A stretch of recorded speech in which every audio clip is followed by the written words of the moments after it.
And joining me now is Lieutenant Governor Jay Collins. Great to have you in. Holly, it's always good to see you. Thank you for having me on here. Absolutely. First time I've had a chance to talk to you since the big announcement. So first of all, congratulations. Thank you so much. Yeah. I'm incredibly excited. When someone like Governor DeSantis taps you on the shoulder and said, "Yep, I believe in you. You've got this position," it's such a blessing. It's exciting for my family.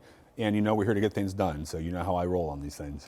You certainly, your background, you do get things done. You're a career military man, highly decorated, Purple Heart recipient.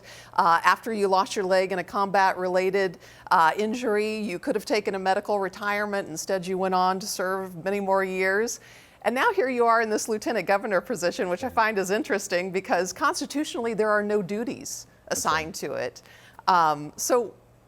I don't think that'll be good for you. No duties. You're going to have duties yourself. So how do you see yourself in this role? Well, first off, you got me nailed. That's pretty impressive, Holly. Thank you for that. I'm not good. If I don't know what to do with my hands, you don't want me sitting around, nothing to do, right? I'm going to be driving you crazy. But we're lucky here. Governor DeSantis has really marked everything by getting things done, by following through. We're going to be involved in anything and everything the governor needs us to be a part of, whether it's immigration, that's a huge discussion right now. Property tax is something we're talking about right now. Do you really truly own your home if the government can take it? That's something the American people, Florida's people, want to talk about. We're working on that. You talk about education, making sure that every child has the opportunity to have choice, to make decisions. There is no tube sock of education. One size doesn't fit all. Backing the blue, backing our military, making sure they have time, tools, training necessary to complete their mission, but can go home to their families in the evenings because they're moms and dads and husbands and sons and daughters and just like all of us, just regular people doing amazing things. We're going to be involved. We're going to stay busy. And you know me, I'm going to lean forward and just get things done. I'm going to dive into some of those issues as we go along here, but I've got to ask sort of the obvious question, and that is there's a belief, speculation, that down the road you're going to be the governor's endorsed candidate to succeed him. If that happens, that would put you up against a Trump-endorsed candidate, Byron Donalds, in a primary. So can you comment? Can you give any insight into, political higher office ambitions? Yeah, what I'll tell you is this. I just got appointed. I think we're at 7 days on the dot today. Man, I am incredibly blessed. In a state of over 23.5 million people, I get to represent all of them. Whether you're going to vote for me in something, you voted for me in the past or not. It doesn't matter if you're Democrat, Republican, or independent. It's not politics, it's people. We're here to fight and make a difference. I'm going to be the best lieutenant governor I can be. We're going to serve our state. I'm going to stand by our governor, our first lady, and make sure things are done right.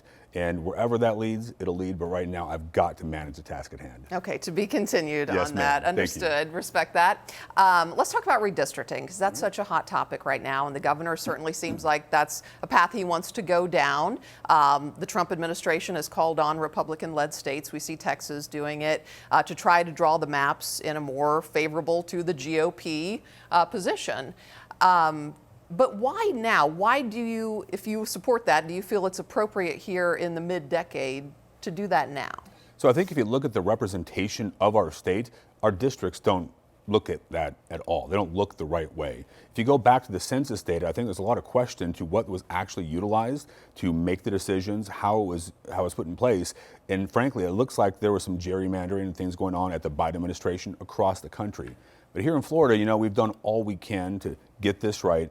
Our map has withheld the courts repeatedly. We're doing it right. So why do we want to do this? Because we have to have transparency. You have to have faith in your government. You have to make sure that it represents the will of the people and those districts are aligned.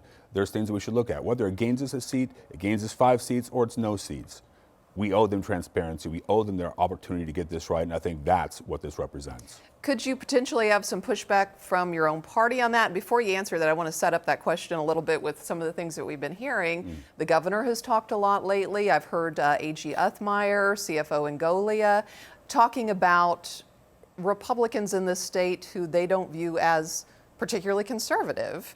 I don't know if rhino is the term. I haven't heard them use that, but that's the term we've heard in the past for that. Do you feel like there is that danger for Republicans, that there are some Republicans in name only that are running for office and in office? Well, Holly, that's a great question. For me, and you hit it on the head earlier, I'm an action focused guy. It's about deeds, not words. When I talk about something, I say what I mean. I mean what I say, and I follow it up with actions. That's what the American people want. They want faith that the people they elect, they listen to, they put faith in their head and their heart to lead and serve their communities, do what they say they're going to do. That's what my expectation is. Excellence is a choice. We have an opportunity to achieve excellence in everything we set out to do. And I really, truly believe that's what we should do. And if that means we have to hold people's feet to the fire with our conservative values, our American values, well, then we're going to do that.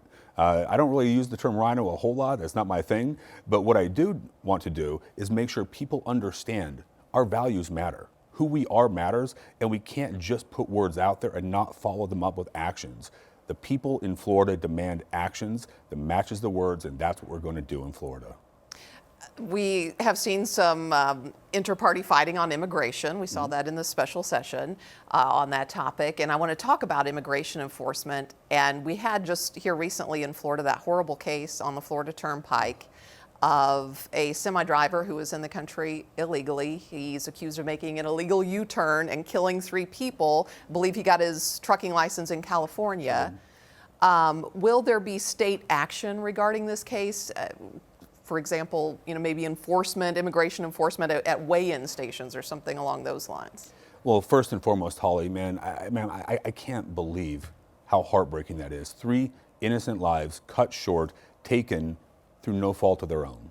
A guy who shouldn't be here, who came across the border in California, to your point, in 2018, made an illegal U-turn and cost them their lives. That's unacceptable and it's preventable. So yes, Florida is going to push for accountability. We want extradition to Florida. We are pushing for that. And I'll be honest with you, if it means I have to have boots on the ground in California to make sure this happens, to help push that agenda, I'm going to be in California fighting for our people, because that's what government should do. I was just in Israel, rescuing Americans, bringing them home. I dream of a government that is strong in supporting our people and willing to go to all ends to make sure we stand up for people, fight for the things that matter. I want them to know that we have their back. Even if it means we have to go to California, into the lion's den, and step up and fight for them, we're going to do that. Do you think there will be issues in extradition in that case? I don't have the roadmap ahead of me, but if there are, we're going to deal with those, and we're not going to stop fighting. We're going to make sure that justice is served, and if that means I have to go on the ground in California, we're going to do that. On the larger issue of immigration enforcement, the state's getting ready potentially to open up that second site detention depot in northern Florida. We've got Alligator, Alcatraz. There are a couple of lawsuits playing out with that right now. But where do you think public sentiment is on this? Because when I interview Democratic lawmakers, even they will say, if you're in this country illegally and you've committed a violent crime, you're out. Nobody has an issue with that. But many people come into this country just want a better life for themselves and their families. Could public sentiment change if people begin to feel like some of these other people are getting deported, or is that just where we're at right now? So what I'll tell you is this: there's a crime and our borders matter. If you broke our law, you came across the border illegally, you were here illegally, we're going to have to deal with that. This isn't a Republican issue, it's not a Democratic issue, it's not an independent issue, it's an American issue. President Trump has a clear mandate from the American people. It has been across the board in all states that they want the illegal immigration problem fixed. They don't want half measures, they don't want politicians running their mouths and doing nothing. They expect us to step up and lead.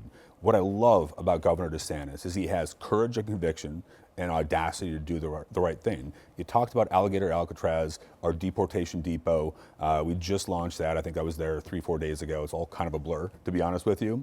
But what we've done with the 287G agreements, making sure that we partner with our federal government, this is an immigration nightmare. It's an emergency. And I love the fact that President Trump is pushing power down to the states when it comes to emergency. He wants us to step up and lead. That's why we went to Israel to bring home over 2,000 American citizens. That's why we're leading on this issue. One life taken is too many. How many lives have been lost? How many millions and billions of dollars have been spent on illegal immigrants, taking away those opportunities, taking more money out of the pockets of our citizens?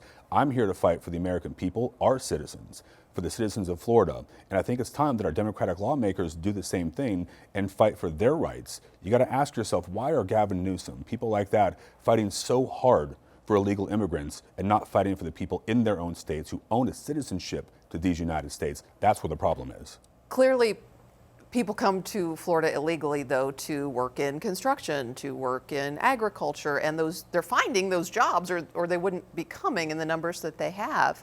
Does Florida, if you want to deter that, has Florida done enough to, penalize those employers, for example, to deter that at the source? Yeah, so I think we have laws in place, and I think there's mechanisms in place with the federal government. Now, we could spend hours talking about the visa problems and some of the misutilization of those assets.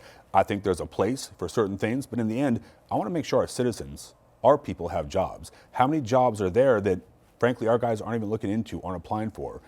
What I know about this is Governor DeSantis takes this incredibly seriously. We have led across this at the state.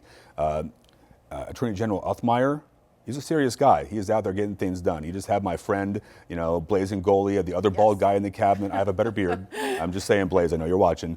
And then you've got Wilton Simpson, who's also been very good fighting for this with us. Collectively, we take this serious. Are there things that we could work on? Absolutely, and we will. If there are things to fix, we're going to take it serious and get out there and get it done. And finally, last question here. You're going to have, you've got an open Senate seat now for your state Senate seat in Tampa. So far, I think only a Democrat has announced for that. Anybody that you're going to endorse on the Republican side? So, yes, I will endorse in this race. And what I'll tell you is there have been a lot of people asking. It's incredible to see just the outpouring of people who want to be a part of this process, who feel like they have the conviction and the fire in their belly to fight for Florida, to fight for Hillsborough County, to fight for the families. I love that. But what I can tell you is this: we're going to make sure we make a concerted effort, a focused effort as a group, whether it's the governor and myself, whether it's Jim Boyd and the Senate president. We all want to be on the same page because this seat matters. Hillsborough County is my home. It's where I'm going to grow old, where my children are going to grow up, and I want the right person over here who represents our district, our state, and we're going to get it right. Well, to be continued on that as that moves along as well. Thank but you. for now, Jay Collins, always great to catch up with you, Lieutenant Governor. Thank you so much. Holly, thank you for having me on. Always enjoy this. Thanks for watching our YouTube channel. Let Spectrum News be your resource for balanced, in-depth political coverage. And click the subscribe button here. You can also download our app and watch us on TV to learn more about the candidates, where they stand on the issues, and more. We'll see you then.